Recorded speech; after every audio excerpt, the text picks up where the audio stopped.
നമസ്കാരം, മലയാളി വാർത്തയിലേക്ക് സ്വാഗതം. വോട്ടും വാങ്ങി ജയിച്ചിട്ട് ജനങ്ങളെയും പ്രവർത്തകരെയും പറ്റിച്ചു. സാബു ജേക്കബ് കാണിച്ച വഞ്ചനയ്ക്ക് കൂട്ടുനിൽക്കാൻ കഴിയില്ല.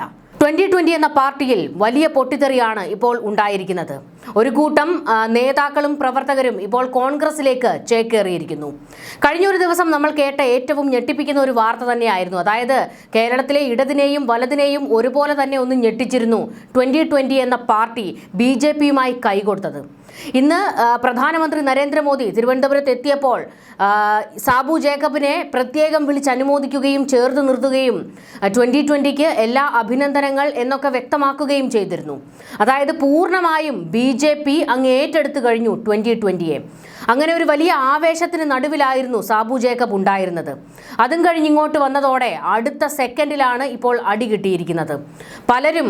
പല നേതാക്കളും ഇപ്പോൾ പാർട്ടിയിൽ നിന്ന് മാറിയിരിക്കുകയാണ്. കൂടോടെ മാറി കോൺഗ്രസിലേക്ക് ചേക്കേറുന്നു. ഇതോടെ പാർട്ടിക്കുള്ളിലെ പുകച്ചിൽ, ഇതുവരെ ഉണ്ടായിരുന്ന പല പുകച്ചിലുകളും പൊട്ടിത്തെറിയിലേക്ക് കലാശിച്ചിരിക്കുകയാണ്. നേതൃത്വത്തിന്റെ ഏകപക്ഷീയമായ തീരുമാനത്തിൽ പ്രതിഷേധിച്ച് ഒരു വിഭാഗം നേതാക്കൾ പാർട്ടി വിട്ട് കോൺഗ്രസിൽ ചേർന്നതോടെ സാബുവിന് ഇത് വലിയൊരു തിരിച്ചടി ഉണ്ടാക്കിയിരിക്കുകയാണ്. പാർട്ടി ഭാരവാഹികളും ജനപ്രതിനിധികളും ഈ കൂട്ടത്തിലുണ്ട്. 2020 BJPയുടെ റിക്രൂട്ടിംഗ് ഏജൻസിയായി മാറിയെന്നും ജനങ്ങളെ വഞ്ചിച്ചുവെന്നുമാണ് പുറത്തുപോയ റസീന പരീദ് ഉൾപ്പെടെയുള്ളവർ ഉന്നയിക്കുന്ന പ്രധാന ആരോപണം. NDAയിൽ ചേരാനുള്ള തീരുമാനം പാർലമെന്ററി ബോർഡ് അംഗങ്ങളോ വാർഡ് കമ്മിറ്റികളോ ജനപ്രതിനിധികളോ അറിഞ്ഞിട്ടില്ല എന്ന് പുറത്തുപോയ നേതാക്കൾ ഇപ്പോൾ വിമർശനം ഉന്നയിക്കുന്നു. തിരുവനന്തപുരത്ത് പോയി കുറച്ചുപേർ എടുത്ത തീരുമാനമാണിത്. ടെലിവിഷനിലൂടെയാണ് ലയനം അറിഞ്ഞത് തന്നെ. ഇടത് വലത് മുന്നണികളിലേക്കില്ല എന്ന് പ്രഖ്യാപിച്ചാണ് 2020 പ്രവർത്തിച്ചിരുന്നത്. ലയിക്കണമെന്നുണ്ടെങ്കിൽ പാർട്ടി പിരിച്ചുവിടുമെന്നായിരുന്നു മുൻ നിലപാട്. എന്നാൽ BJPയുടെ റിക്രൂട്ട്മെന്റ് ഏജന്റായി പ്രവർത്തിച്ചിരിക്കുകയാണ് പാർട്ടിയെന്നും പുറത്തുപോയവർ കുറ്റപ്പെടുത്തി. ജനങ്ങൾക്ക് സബ്സിഡി നൽകാനെന്ന പേരിൽ നടത്തിയ സർവേ BJP പ്രവേശനത്തിനുള്ള മുന്നൊരുക്കമായിരുന്നുവെന്ന് നേതാക്കൾ ആരോപിക്കുന്നു. ജാതിയും മതവും ചോദിച്ചുകൊണ്ടുള്ള സർവേയിലൂടെ കൃത്യമായ അജണ്ട നടപ്പാക്കുകയായിരുന്നു. സബ്സിഡി ആനുകൂല്യങ്ങൾ കിട്ടുമെന്ന് വിശ്വസിപ്പിച്ച് ജനങ്ങളെ തെറ്റിദ്ധരിപ്പിച്ചാണ് വിവരങ്ങൾ ശേഖരിച്ചതെന്നും ഈ നേതാക്കൾ ആരോപണം ഉന്നയിക്കുന്നു. പാർട്ടിക്കുള്ളിൽ അഭിപ്രായ സ്വാതന്ത്ര്യമില്ലെന്നും പ്രസിഡന്റ് സാബു ജേക്കബിന്റെ ഏകാധിപത്യപരമായ നിലപാടുകളാണ് തുടരുന്നതെന്നും കോൺഗ്രസിലേക്ക് ചുവടുമാറ്റിയവർ ആരോപിച്ചു. ഒറ്റയ്ക്ക് നിൽക്കാൻ ശക്തിയില്ലെന്ന് ബോധ്യപ്പെട്ടപ്പോഴാണ് സാബു ജേക്കബ് BJP പാളയത്തിൽ എത്തിയത്. വരും ദിവസങ്ങളിൽ കൂടുതൽ ഭാരവാഹികൾ 2020 വിട്ട് കോൺഗ്രസിലേക്ക് എത്തുമെന്നും ഇത് സാബു ജേക്കബിന്റെ രാഷ്ട്രീയ അന്ത്യമാകുമെന്നും നേതാക്കൾ കൂട്ടിച്ചേർത്തു. പാർട്ടി പ്രസിഡന്റ് സാബു ജേക്കബ് തന്റെ ബിസിനസ് സാമ്രാജ്യത്തിന്റെ നിലനിൽപ്പിനായി മാത്രം എടുത്ത തീരുമാനമാണിതെന്നും നേതാക്കൾ കുറ്റപ്പെടുത്തി. ജനങ്ങളുടെ താല്പര്യമല്ല, ബിസിനസ് ലാഭം മാത്രമാണ് അദ്ദേഹത്തിന്റെ ലക്ഷ്യം. 2020 എന്ന പാർട്ടിക്കാണ് ജനങ്ങൾ വോട്ട് ചെയ്തത്, BJP സഖ്യത്തിനല്ല. പഞ്ചായത്ത് തെരഞ്ഞെടുപ്പിന് മുൻപ് തന്നെ BJP ദേശീയ നേതൃത്വവുമായി ചർച്ചകൾ നടന്നിരുന്നുവെന്നാണ് ഇപ്പോൾ പുറത്തുവരുന്ന വിവരം. ഇത് ജനങ്ങളോടുള്ള പച്ചയായ വഞ്ചനയാണെന്നും നേതാക്കൾ കുറ്റപ്പെടുത്തി. പാർട്ടിക്കുള്ളിൽ കടുത്ത ഏകാധിപത്യമാണ് നിലനിൽക്കുന്നതെന്ന് കോൺഗ്രസിലേക്ക് പോയ നേതാക്കൾ ആവർത്തിച്ചു പറഞ്ഞു. പ്രസിഡന്റ് പറയുന്നത് അനുസരിക്കുക എന്നത് മാത്രമാണ് പാർട്ടി ലൈൻ. ഫണ്ട് ചെലവാക്കുന്നതും സ്ഥാനാർത്ഥികളെ നിശ്ചയിക്കുന്നതും ഫ്ലെക്സ് അടിക്കുന്നതും ഒരാൾ മാത്രമാണ്. കിറ്റുകൾ നൽകി ജനങ്ങളുടെ എതിർപ്പില്ലാതാക്കാമെന്നത് സാബു ജേക്കബിന്റെ വ്യാമോഹം മാത്രമാണ്. വഞ്ചനയുമായി ജനങ്ങളെ സമീപിച്ചാൽ അവർ ആട്ടിപ്പായിക്കുമെന്നും നേതാക്കൾ മുന്നറിയിപ്പ് നൽകി. അതായത് വലിയൊരു പൊട്ടിത്തെറിയിലേക്ക് കാര്യങ്ങൾ എത്തിയിരിക്കുകയാണ്. ഇപ്പോൾ തന്നെ വലിയൊരു കൂട്ടം നേതാക്കൾ കോൺഗ്രസിലേക്ക് പോയി. വരും ദിവസങ്ങളിലും ഈ കൂടുമാറ്റം ഉണ്ടാകുമെന്നും ഇതൊന്നും താങ്ങാൻ സാബു ജേക്കബിന് കഴിയില്ല എന്നുമാണ് പുറത്തുപോയ നേതാക്കൾ വിമർശനം ഉന്നയിക്കുന്നത്. ഒരേ ദിവസം തന്നെ അടിക്ക് മേലടിയാണ് ഇപ്പോൾ സാബു ജേക്കബിന് കിട്ടിയിരിക്കുന്നത്. ഒന്ന്, കേന്ദ്രത്തിൽ നിന്ന് മോദി എത്തി വലിയ പ്രശംസയൊക്കെ കൊടുത്തതോടുകൂടി ഒന്ന് തല പൊക്കിയിരിക്കുകയായിരുന്നു സാബു ജേക്കബ്. എന്നാൽ അതിൻ്റെ അപ്പുറത്തെ അടിയാണ് ഇപ്പോൾ കിട്ടിയിരിക്കുന്നത്.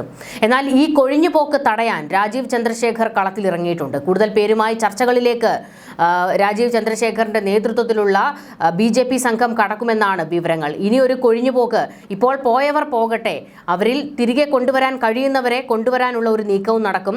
അതിനോടൊപ്പം തന്നെ ഇനി ആരും പുറത്തേക്ക് പോകാതിരിക്കാനുള്ള ആ ഒരു ഒഴുക്ക് തടയാനുള്ള കവാടം അടയ്ക്കുന്ന നീക്കത്തിലേക്കാണ് രാജീവ് ചന്ദ്രശേഖർ ഇറങ്ങിയിരിക്കുന്നത്.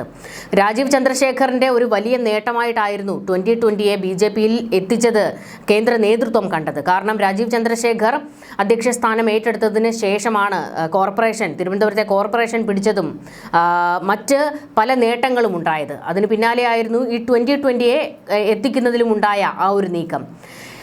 അതിനെല്ലാം ചുക്കാൻ പിടിച്ച രാജീവ് ചന്ദ്രശേഖർ ഇപ്പോൾ 2020യിൽ നിന്ന് ആൾക്കാർ കൊഴിഞ്ഞു പോകുന്നതിന് തടയിടാൻ കൂടി ഇറങ്ങിയിരിക്കുകയാണ്.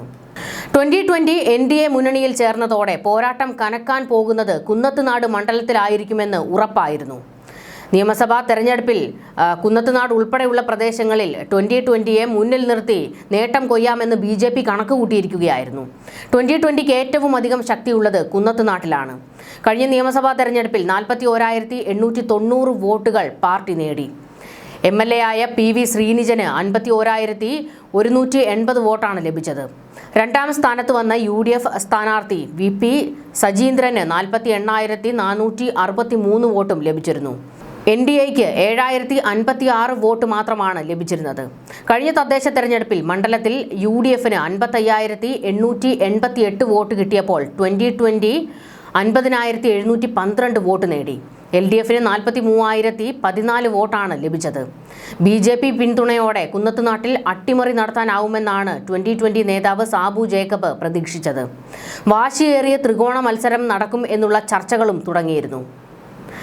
എന്നാൽ ഇപ്പോൾ പലരും പാർട്ടിയിൽ നിന്ന് കൊഴിഞ്ഞു പോകുന്നത് അത് ഒരു വലിയ പ്രതിസന്ധിയായി സാബുവിന് മുൻപിൽ നിൽക്കുകയാണ്. അതേസമയം പുതിയ രാഷ്ട്രീയ നീക്കം അണികൾ എങ്ങനെ സ്വീകരിക്കുമെന്ന് സാബു ജേക്കബ് തല പുകയ്ക്കുകയും ചെയ്തിരുന്നു.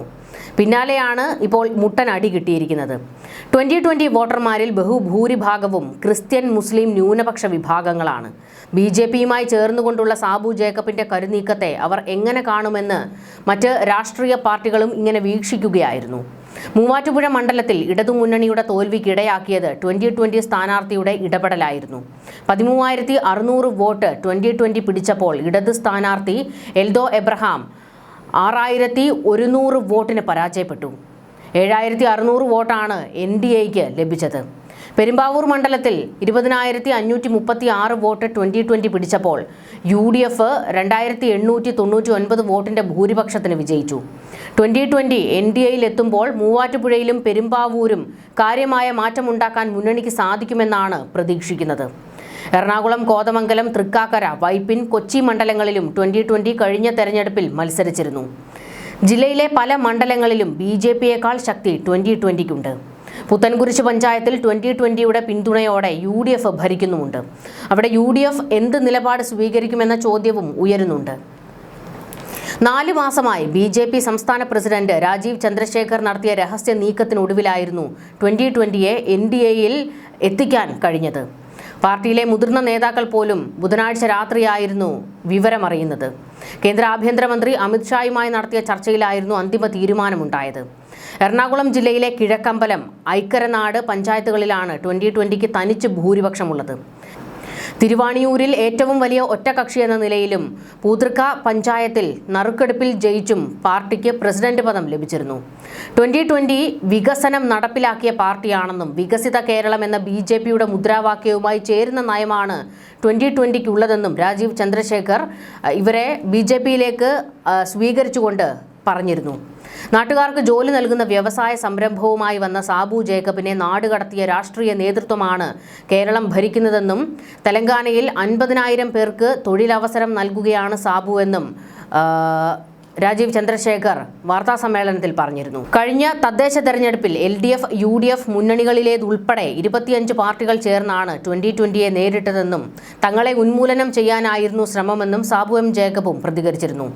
നശിപ്പിക്കാൻ ശ്രമിച്ചവരോടുള്ള വാശിയാണ് തീരുമാനത്തിന് പിന്നിൽ. ഇന്ത്യയിൽ ഏറ്റവും വികസനമുണ്ടാക്കിയ പാർട്ടി BJPയാണെന്നും അതുകൊണ്ടാണ് NDAയിൽ ചേരുന്നതെന്നും സാബു ജേക്കബ് പ്രതികരിച്ചിരുന്നു. എന്നാൽ ഇപ്പോൾ പാർട്ടിയിൽ നിന്ന് തന്നെ കൊഴിഞ്ഞുപോക്ക് തുടങ്ങിയതോടെ സാബുവിന് പ്രതിസന്ധികൾ കൂടുകയാണ്. ഇതിനൊക്കെ അപ്പുറത്തേക്ക് എതിർ പാർട്ടിക്കാർ പരിഹാസവുമായി രംഗത്തേക്ക് വരികയും ചെയ്യുന്നുണ്ട്. ന്യൂസ് ഡെസ്ക്, മലയാളി വാർത്ത.